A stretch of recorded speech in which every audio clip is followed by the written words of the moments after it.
پاکستان 14 اگست 1947 کو آزاد ہوا۔ علامہ اقبال کا خواب تھا کہ مسلمانوں کی ایک الگ شناخت ہو جس کو قائد اعظم کی محنت سے حاصل کیا گیا۔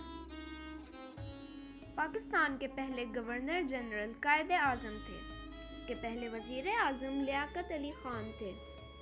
یہ خوبصورت نام چودھری رحمت علی نے سوچا تھا اور بہترین الفاظ کا چناؤ کرتے ہوئے حفیظ جالندھری نے قومی ترانہ لکھا۔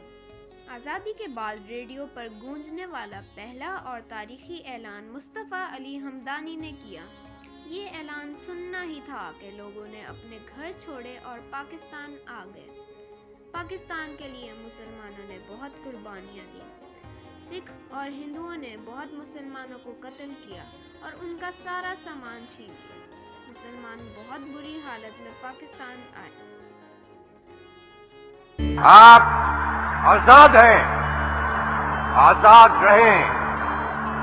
آپ لوگ اس ملک پاکستان میں اپنی عبادت گاہوں، مسجدوں یا مندروں میں جانے کے لیے۔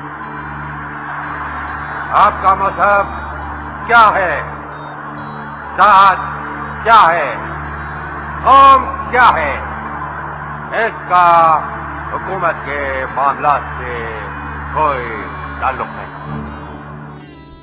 پاکستان میں نہ تو کوئی نوکریاں تھیں اور نہ کوئی کاروبار تھا۔ پھر آہستہ آہستہ حالات ٹھیک ہوتے چلے گئے۔ اگر قائد اعظم پاکستان نہ بناتے تو مسلمان ہندوؤں کے غلام رہتے۔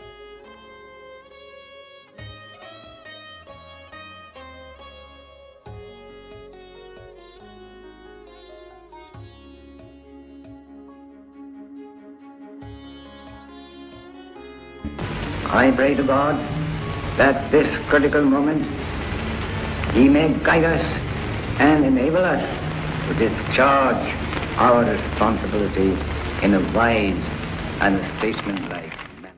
پاکستان وہ واحد ملک ہے جو اسلام کے نام پر حاصل کیا گیا۔ اللہ تعالیٰ نے پاکستان کو ہر طرح کے قدرتی حسن سے مالا مال کیا ہے۔ یہاں کی زمین بہت زرخیز ہے۔ یہاں 4 موسم ہیں: گرمی، سردی، خزاں، بہار۔